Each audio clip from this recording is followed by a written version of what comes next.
顾敬辞在最爱我那年披甲上阵，他3年9次死里逃生，回京受爵第1日就向我提亲，京中贵女都羡慕我，没白等他3年。直到一顶喜轿，先我半日入顾府，里面坐着个大肚的女子。兰禄是随军医女，救过我很多次，我得让她有个依靠。她年长于你，等你过门，与她姐妹相称便是。吉时已到，顾敬辞催着我上轿，我平静地叫来管家，去看看我的嫁妆送到哪了。若还没进顾府，就抬回来吧。大家好，欢迎收看皮皮听书。窗外锣鼓喧嚣，爹娘还在等新人敬茶。顾敬辞拦住管家，冷着脸：靳月，你什么意思？这亲不成了？我淡淡看向他，只要你立刻把那通房远远送走，我便跟你上轿。顾敬辞一愣，管家在我示意下离去，屋里只剩下我和顾敬辞。本是情投意合，却无半分喜气。靳月，我喜欢的是你，对他只有感恩，更何况他又怀着我的孩子。我发誓，等兰禄生下孩子，就在外面给他找出院子好了吧。话已至此，他轻皱眉头。更何况这京城哪户勋爵人家不是3妻4妾？我喝下冷掉的茶水，笑意全无。半个时辰前，我还沉浸在即将嫁给心上人的喜悦之中，猛地听到下人说起兰禄的事，天都塌了。我想过要相信顾敬辞，给他机会解释，可他却干脆认下兰禄腹中的孩子，好像他并没有做错什么，反倒话里话外责怪我不够大度。眼看吉时快要过去，全福夫人在门外催促着，顾敬辞一脚踢倒木椅：江靳月，你非要在这么重要的日子让两家人下不来台吗？这亲你要是不想成，就别成了。见我还是不说话，他扯掉胸前的红彩球，走到门口又站住脚。靳月，我错了，娶你是我毕生最大的心愿，只要你肯嫁给我，以后全部你说的算，行吗？顾敬辞软下语气，还似从前那般哄着我，纵着我，但我怎么看他都觉得陌生。分别这3年，顾敬辞很少传回书信。我知道战场局势万变，他定然一刻不敢松懈。我只是想着他，念着他，时时在佛前请愿，保他平安。顾敬辞离京前曾向我允诺，有朝一日他会封侯拜相，让我成为全京城最尊贵的诰命夫人。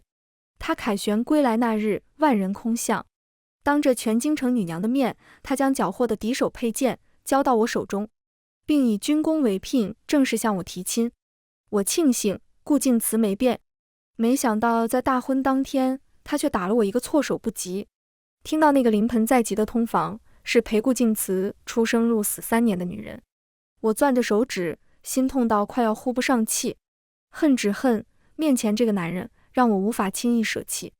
我拿红纸重新给唇瓣上色，正要盖上喜帕，顾家来人了。侯爷不好了，兰娘子被人冲撞，见红了，你们怎么照顾的？请大夫啊？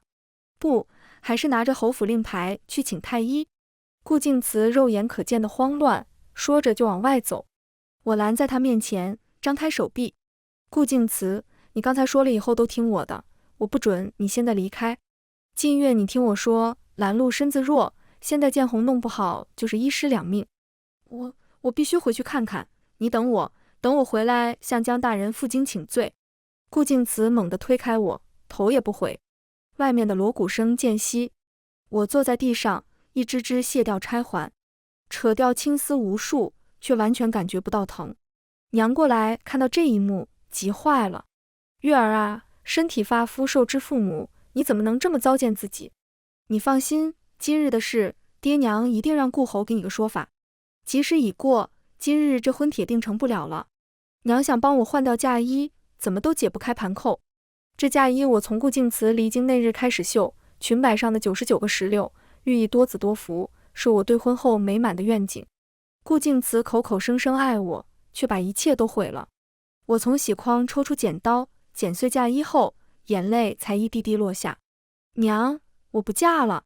轰动京城的大婚以新郎官缺席惨淡收场，我和整个江家都被架在火上烤。外面说什么的都有，顾侯是个有情有义的，听说那蓝娘子舍命救过他，顾侯对他再好都不为过。我看是江家小姐容不下他，没想到大官家的姑娘如此善妒，女戒白读了。顾侯可不是当年身份低下的小将了，我看江小姐闹成这样，怎么收场？爹听了一耳朵，气愤至极，把顾家的聘礼全部丢出去，还扬言要给我找个更好的夫婿，把我娘都愁病了。大家心知肚明，退过一次婚的姑娘，只怕再难嫁入体面人家。娘听说我为了拦路跟顾敬辞置气，很不理解。一个通房，日后随便打发了就是，难道要把正经侯爵娘子的位子让给旁人？女儿，你可是等了他3年。娘说的话都在理，可我就是气不过，当初满心满眼只有我的少年，跟我提什么3妻4妾。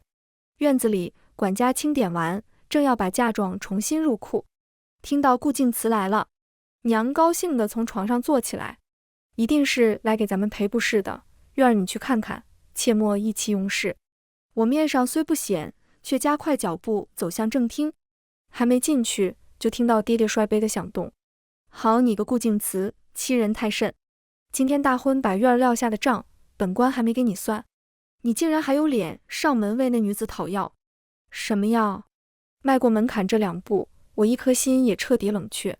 顾敬辞的喜服都没来得及换，若他有10分紧张，至少7分是为那女子。看到我，他像抓住救命稻草。拦路早产大出血，危在旦夕，急需药草救命。近月，我记得你嫁妆里有朱千年人参，能不能把它？不能。还没成亲，就打我女儿嫁妆的主意，说出去也不怕全京城的人笑话。爹一声儒雅，这次被气得不轻。更何况那药。爹，我给爹倒了杯茶，示意他不要再继续说下去。再看顾敬辞，对上他眸中的哀求，我闭了闭眼。不管怎么说，孩子是顾家血脉没错，但拦路不同，江家没有救他的义务。倘若……我缓了口气，顾敬辞却已耐不住性子。江近月，你还有没有人性？拦路就是被你们江家陪送的马匹冲撞早产的，今天你必须拿药救他，否则我们的亲事作罢。我和爹都不知还有此事。大哥镇守北疆有功，求陛下赏赐2匹战马犊子作为我的陪嫁。这份荣耀，从前只有公主出嫁才有。小马犊平日乖顺得很，怎么冲撞拦路的，我们现在不得而知。但顾敬辞明摆着把账算在我头上。我安抚住爹，命管家取来人参交给顾敬辞。他总算露出一个笑容。近月，我知道拦路出事只是意外，怨不得你。你放心，待此间事了，我尽快择个黄道吉日重新引你过门。丑时起身梳妆，整日粒米未进。我身子晃了晃，用力抓住椅背，不露半分脆弱。再看顾敬辞，我眼中只剩下失望。今日药材给你，我跟侯爷缘分已尽，成亲之事往后不必再提。他急着回去救人，只把我说的当气话。看着顾敬辞的背影，爹重重叹了口气。月儿，你的病根还没除，怎么能把药材给他？我让爹放心，强撑着回屋后，侍女阿绿颤抖着拿出一沓信。小姐，是奴婢不好，我也没想到姑爷会将那女子带回来。顾敬辞亲随心仪阿绿，随军时2人私下偶有书信，其中没少提到拦路。将军嫌依仗环境不好，把蓝姑娘安排在主帐，夜夜相伴。蓝姑娘待人随和，将士们都玩笑地喊她将军夫人。蓝姑娘最近吃不下饭，将军夜行300里去镇上带回1碗梅子酪，我看将军现在对她不比对你家小姐差。我祖籍江南，亥暑的时候吃不下饭，顾敬辞也会给我买梅子酪。他从军后，我再想吃，遍京城都寻不到。那时我才知道，这梅子酪从采摘捣制到调和，都是他亲手所为。顾敬辞为我做的，也为别的女子做的。对他而言，我早已称不上特殊，但有些账，我还要跟顾敬辞算个清楚。翌日一早，我敲响顾府大门，百姓们围在身后看热闹。这江家小姐疯了吧？就这么跑来侯府，没名没分，算怎么回事？我看她再来晚点，顾侯第2个孩子都有了，嘿嘿。顾敬辞眼下乌青很重，显然守了一夜。看到我来，他将我拦在府外，满脸戒备。拦路才从鬼门关闯过来，元气大伤。我不管你今日为什么来，但你要敢在这个时候对他动手，别怪本侯不客气。我笑了，被顾敬辞气的。一来我堂堂三品大员的嫡女，无故对一介民女出手，属实自降身份；二来我与顾敬辞并未成亲，没有替他管教妾室通房的义务。看到江家下人牵来2匹马驹，顾敬辞摆摆手：近月，我都说了昨日的事是意外，你肯赠餐，保拦路母子平安，我就不计较了。还有成亲之事先不急，拦路母子产后虚弱，冲撞了不好。顾敬辞以为我是来催婚的，他揉着太阳穴，不掩疲惫。外面这么多人看着，你先回吧。我淡淡开口，叫住顾敬辞。兰姑娘没事就好，今日来就是要找她问问，可曾见过给我这马驹下药的贼人？下药？顾敬辞这才发现马驹精神很差，2匹马而已，回头我不给你。这个关头你就不要折腾拦路了。顾敬辞的不满都写在脸上。我吞咽下满口苦涩，重申来意。这2匹马从江家出发时还好好的，为何在侯府转了一圈就突然发病？侯府必须给个交代。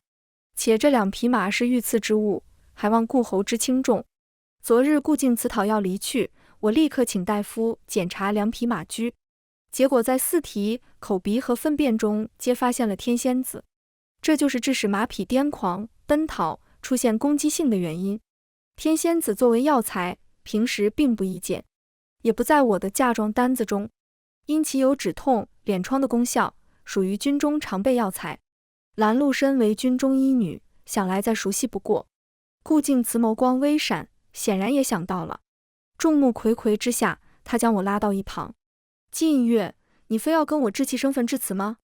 你我都知道，马驹还活着，这件事完全可以大事化小，小事化了。他非但不彻查此事，还怪我不懂事。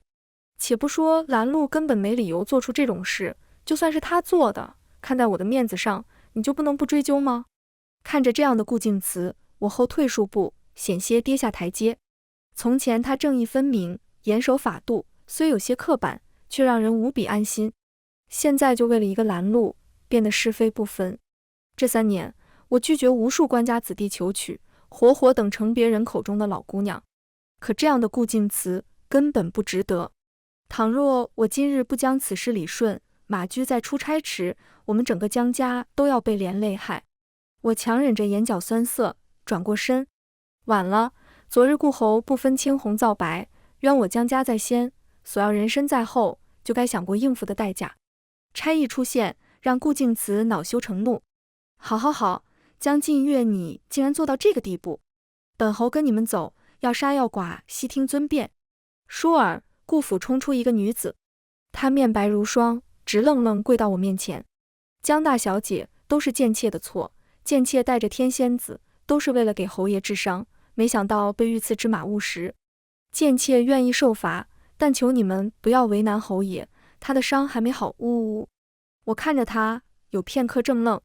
他就是拦路，眉眼间与我有4分相似。当顾敬辞心疼地拉起拦路，将他护在身后时，好像回到与他初见那天。上香遇到10数个劫匪，他也曾护着我杀出一条血路。从前许下的海誓山盟犹在耳侧，却更似一把把刀刺破心扉。江近月，你什么时候变得这般恶毒？难道非要把拦路逼死你才满意吗？顾敬辞句句怨怼，我却再没有辩驳的力气。不管是谁变了，我和他终究再也回不去。就在这时，爹爹的副手赶来命差役撤退。顾侯爷，此行只为明个真相。我们大小姐心善，已在大人面前求过情了。顾敬辞闻言，与我对峙的气势弱了大半，紧跟着浮现一抹愧疚。近月，我刚才一时激动，误会你，但我累了，不想再听他说一句话。见我要走，顾敬辞追了2步，想送我回府，谁知拦路在这个时候晕过去。顾府乱成一片，我头也不回钻进马车，生怕慢一步我会不争气到再为他驻足。今日出府前，爹爹说他马上要调任江南巡抚。算一算，我有10年没回过江南了。我想回去看看，离顾敬辞越远越好。回到江府，管家说刚才侯府为小少爷诞生，送来喜帖和报喜酒。我点点头，什么也没说。门窗喜自由在，下人们低头小跑，再无昨日大胆讨喜前的热闹。爹上朝未归，娘还躺在床上。我指挥着下人将侯府归于原状后，站在院中，感觉四方空了许多。门房通报了2遍，我才让顾静慈进来。近月，我知道这2日我表现欠妥，你到底要我怎么做才能消气？我不言语，只命阿绿取来顾静慈赠剑。当时边关来报，他为擒敌守孤军深入，最凶狠的一剑伤到心脉，在他昏迷的那段时间里，一直紧握此剑。顾静慈在后来的信中写道，这世上他有2样东西绝不能让，军功和我。年少时最憧憬的英雄，大概就是他那时的模样。见我拔剑，顾静慈不闪不躲。近月，如果赐我2剑能让你心里痛快，那就来吧。为国为民，你流的血够多了。我将剑缓缓抵到顾静慈面前，收下它，请回吧。顾静慈接了剑，却站在原地未动。近月，你说过你喜欢秋海棠，我在侯府种了整片院子，我还亲手给你扎了秋千，跟江府的一模一样，只要你看过，一定会喜欢。我请钦天监算了，下月初2是个好日子，我们在那天把亲事办了好吗？他记得我们相识与秋海棠盛开的季节，记得我的秋千，唯独忘记我曾说过愿得一心人，白首不相离。秋海棠开不到下月初2，而我也即将跟爹爹启程去江南。我看着日头拉长2人的身影，顾静慈却受不住这样冷待。近月，难道你要拿人生大事跟我赌气吗？京城谁不知道你江家大小姐等了我3年，只差临门一脚，就是名正言顺的侯爵娘子，你这个时候反悔，让别人怎么看我？这才是顾静慈的心里话。我讽刺地看着她，我不会为了你的名声赔上自己一辈子。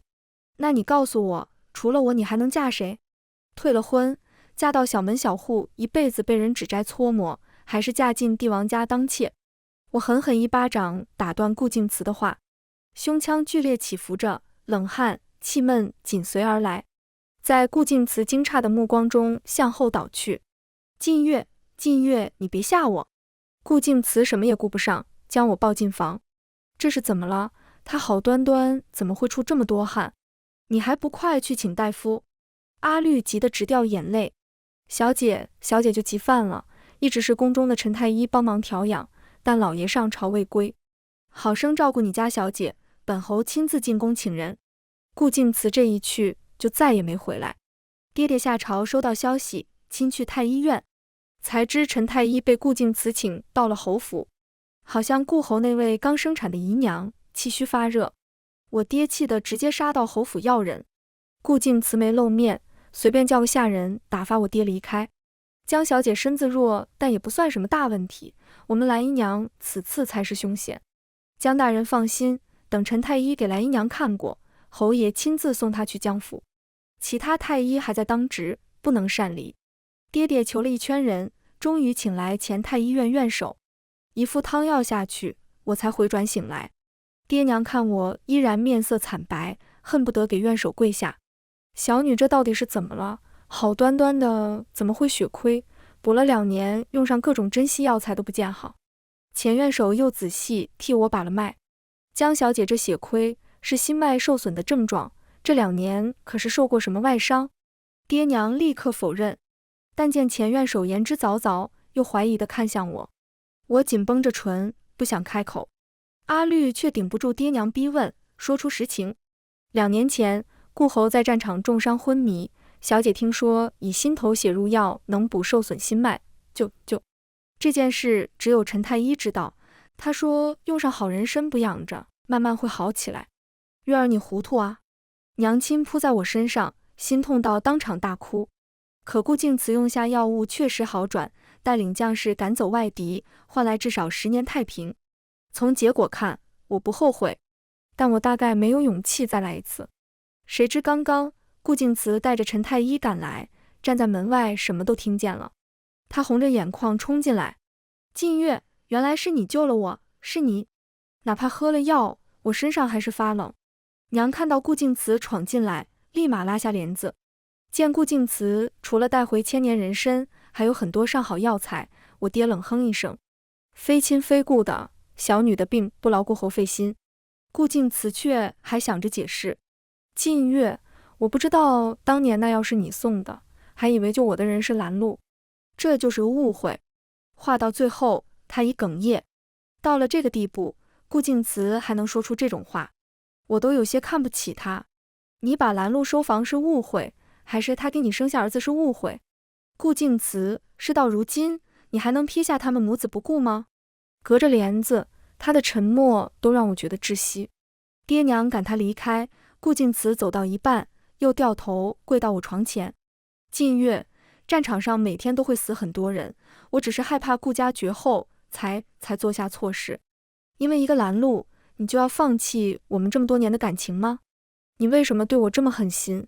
我把兰露母子送到庄子上，你就当做什么都没发生，我们重新开始好吗？顾静慈抓住我的手，指腹有厚厚的茧子，好似又回到出征前他在山间练剑的日子。他说习武能护佑我平安，能为我打下一世繁华。我真的很相信他，也很爱他。有时我不知该怪他不自守，还是怪自己太计较，甚至去怪时间，怪距离，将我们两颗心越拉越远。变了味的感情，就算勉强守着，也会在最后腐烂变臭吧。我轻笑两声，绣了3年的嫁衣已经被我剪碎，亲朋也已离京返程。顾静慈，我们回不去了。顾静慈的手，暖不热早已凉透的心。不会的，嫁衣我去请京城最好的绣楼赶工，我也会把宾客一个不落请回来。靳月，你再给我一次机会，我不会让你失望了。我用力掰开他的手指，语气疏冷。你认识兰露的2年时间里，有无数机会跟我坦白，可你藏着掖着，直到接亲时才讲出来，让我等待的数百个日子变成一场笑话。我拉开帘子，盯着他字字清晰。所以你在我这没有机会了。顾静慈，我们结束吧。阿绿的信我都看过一遍，我知道兰露在军中被将士调戏，是顾静慈路过为他出头。两军休战时，他们曾共乘一马去镇上参加上元节灯会。顾静慈比武蔚蓝露营下最大那盏花灯，但他写给我的信只有平安勿念短短几字。边关那3年，注定是我永远接触不到的世界，但在顾静慈心中却有不轻的分量。既不想活在猜忌与争风吃醋中，索性便放手。顾静慈是被下人轰出江府的，在他上门提亲时，一口一声姑爷叫他的门房，此刻满脸鄙视。顾静慈觉得他好像又变回从前那个毫无背景的小将，他无论如何也想不通，为何拼命建功立业，封爵开府，却还是把我弄丢了。顾静慈突然决定接兰露进府，是想起大婚前1日兰露的伤感。侯爷以后娶了夫人，生下世子，妾身跟孩子又该何去何从？兰露没名没分，孩子生下来就是外世子。顾静慈一路走来本就艰辛至极，自然舍不得骨肉重蹈覆辙，更何况兰露的药还救过他性命，他不能薄待这娘俩。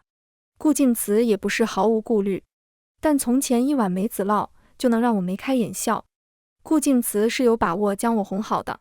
毕竟在这京城里，连6品小官都有几房妾室，他却暗自立誓不会在那旁的女子。我出身虽高，却没有千金小姐的跋扈。日后顾静慈领兵出征，我在侯府有兰露作陪，也省得岁月孤寂。直到陈太医来侯府给兰露诊治，听到用千年人参入药，觉得可惜。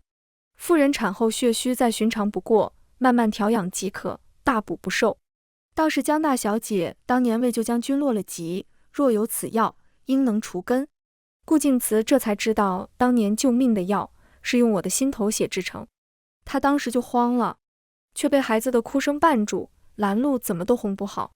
孩子肯定是被什么东西冲撞了，侯爷你快来抱抱他，兴许就不哭了。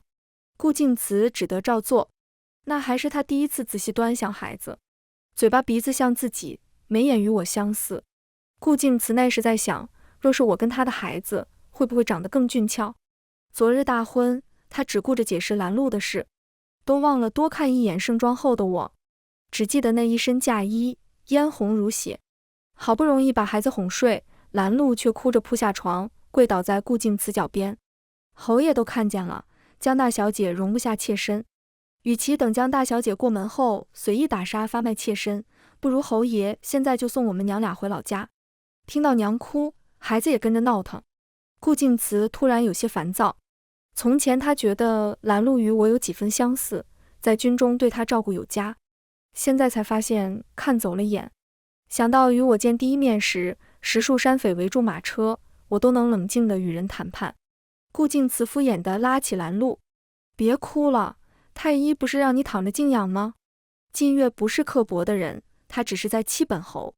说到这，顾敬慈想起什么，让婢女把千年人参拿给他。这药不适合你，本侯拿去还给靳月。他性子最和善，以后相处久你就知道了。好了，你让开，再耽误下去，就怕靳月又要多气本侯2天。拦路突然不哭了，蹙眉看着他。也许江大小姐不想再嫁给侯爷呢。直到离开侯府，这句话还在顾敬慈耳边萦绕，让他惴惴不安。可转念一想，这根本是不可能发生的事。他不过在边关睡了个女人，排解寂寞，跟京城的3妻4妾比起来，也算不得什么大错。等走到江府外，顾敬慈轻松许多。谁知再出来，他与我就彻底结束了。顾敬慈失魂落魄地回到侯府，去了他特地给我准备的院子。我还没看到，秋海棠已经开始凋零。顾敬慈跪坐在秋千旁，失去的痛处深刻无比。许是彻底放下了，我好得很快。顾敬慈重金搜罗来的药物，将家一样没收。倒是爹爹上任的日子定了。离京前，在江府设宴答谢众位同僚。顾敬慈不请自来，被爹冷落在旁。听到我跟娘也要随爹到任上，他再也坐不住，起身来询我。靳月，你去江南就为了躲我吗？如果你执意去，我这就进宫向陛下讨个江南的差事，你在哪我就在哪。从我活着回京那天起，我就发誓不会再离开你半步。顾敬慈背景干净，也没有站队，正值朝中用人之际，陛下器重他，日后留在京城就是天子近臣。若抛下这一切，没人能保证他会不会后悔，让今日的赦变成来日的恨。顾敬慈以为我不信，当即要亲随地牌子进宫。这时门房让侍女传话给我，我点点头，转身向侧门走去。拦路就等在那，眼睛还肿着。江大小姐，求求你了，高抬贵手，不要让侯爷把我们娘俩送走。我们孤儿寡母，若没有侯爷撑着，只会备受欺凌。江大小姐，你就帮我们在侯爷面前说说情，行吗？听到顾敬慈要送拦路母子回西北老家，我有些意外。可是已至此，他走不走，对我已不重要。抱歉，你的忙我帮不了。我让门房去通知顾敬慈来接人。拦路突然拔下发簪抵在我颈上。江靳月，你一定很得意吧？侯爷这样顶天立地的将军，心里想的都是你。你有江家托底，退婚大可以一走了之，可侯爷是我们母子唯一的依靠。我不奢求他爱我，只求个容身之地，我有错吗？拦路寻求依靠，是生活所迫。男人3妻4妾，也是律法给的权利。我追求纯粹的感情，更不能算错。那么，错的究竟是谁？我长叹一口气，正想说点什么，顾敬慈赶到制住拦路。谁准你来江家的？但凡靳月伤到一点，本侯再也容不得你。拦路自嘲一笑，唇角淌出黑血。侯爷，妾身今日就没想过活着回去。孩子没了娘，不能再离开爹，以后侯爷请多费心。为让孩子留在侯府，拦路毅然服毒自尽。顾敬慈抱着他的尸体，两眼空空。当他抬起头，多了丝悲戚，却再也说不出挽留的话。或许顾敬慈终于意识到，我们之间的问题从不是一个拦路，也不可能回去了。停顿片刻，我最后对他道了句珍重。不远处，娘将一切都看在眼里。他心疼地拉住我的手，为什么不直接跟顾敬慈说，大伯娘在江南给你相看了人家？那可是两江总督的嫡长子，也好让他彻底死心。我摇摇头，有些无奈。我可没同意相看的事，我更相信上天定下的缘分，错的走不远，对的或许还要耐心等。离京那日晨，大雾。我坐在马车里，回头又看了一眼京城，缥缈到好似一场梦。车队后方，顾敬辞单人单骑跟了许久，不知何时雾退去，人也走散了。爹爹此次回江南，就不打算再回来。江南祖宅什么都不缺，我们自然轻车简从。京中的宅子托相熟官员出售，最后被顾敬辞加价买下。小库房里堆着的是我们的曾经，有他给我逗趣时耍过的皮影，亲手做的妆帘，秋天一起埋在树下的桂花酒，还有他列下的狐皮。跟顾敬辞有关的东西，我一样也没带。听说那晚顾敬辞喝光了几坛酒，醉得一塌糊涂。4年后，陛下准备南巡，钦差大臣沿途打点，与我爹聊起这些年的京城旧事。陛下为顾敬辞和公主赐婚，然而婚后2年，公主始终不孕。京太医院院手诊断，才知顾敬辞被人用药坏了身子，彻底失去生育能力。公主大发雷霆，和离不成，就在府内圈养大批面首，还常常与顾敬辞闹到陛下面前。因此，陛下近1年都冷着顾敬辞，没再派给他像样的差事。等到拦路生下的庶长子，到启蒙开智的年龄，才发现是个天痴，养到4岁大，话都不会说一句。这顾敬辞哪里还有凯旋的风光，日日醉酒，侯府整日鸡犬不宁。当年江家与侯府退婚，多少人扼腕叹息，现在看来，江兄真是有预见之明。这顾敬辞世袭的爵位变成22中，可我看这侯府也没有下一世了。钦差大臣和爹聊得起兴，我给他们送完点心就下去了。对顾敬辞上公主一事，我有所耳闻，不管是情投意合，还是圣意难违，我都希望他能把握住眼前的日子。没想到事情会发展到这个样子。那药应该是拦路下的，为给儿子铺路，能做的他都做了，却不知儿子生下来就是天痴，当真造化弄人。数月后，陛下南巡至此，我随爹爹登船见驾，没想到在船上看到顾敬辞的身影，他眉梢低垂，木然地指挥着随行将士，哪里还有当年风发意气。直到对上我的目光，眸中才有一丝光亮。近月，江姑娘，好久不见。好久不见，顾侯。我淡淡一笑，然后是许久的沉默。4年，我们变了更多，那份陌生是真实存在的。顾敬辞面上的欣喜也在一点点冷却，变得小心翼翼。这些年，你身体大好了吗？或许是江南水土养人，旧疾再也没犯过，气色也常如桃花温润。顾敬辞的目光忍不住在我面上多停留一息，才讪讪移开。听说你成亲了？顾侯跟公主也是天造地设的一对。我原只是随口客套，但或许听到京城流言在前，听起来似带有讽刺。顾敬辞苦笑，你还是不肯原谅我。谈不上。我看着岸上熙熙攘攘的人群，我早就放下了。回到江南不久，我拗不过爹娘，与总督家的公子相看一场。我们都不喜欢这样的安排，约定好互相看不上。谁知某个暴雨天，我和他在寺中偶遇，煮茶手谈，听花落雨，终是没能抵过命运的安排。今日有风，大船微晃，不等顾敬辞来扶，我已经站稳。见我面色有异，顾敬辞才想到什么。若是晕船，吃点酸的兴许能缓解。你等一下，我去膳房给你做碗梅子酪。顾侯，不用了，我并非晕船。我叫住他，夫君来接我了，告辞。顾敬辞目中浮动着伤痛，咫尺之间却在难以触及。而我看着岸上不断招手的男子，嘴角忍不住挂了笑。下船后，他将我扶上马车，咬一口梅子做的蜜饯，骇口缓解许多。有些幸福，不是只有顾敬辞能给。我很庆幸我做了对的选择。全文完，皮皮听书，感谢您的观看。每天上新精彩小说，喜欢就订阅吧。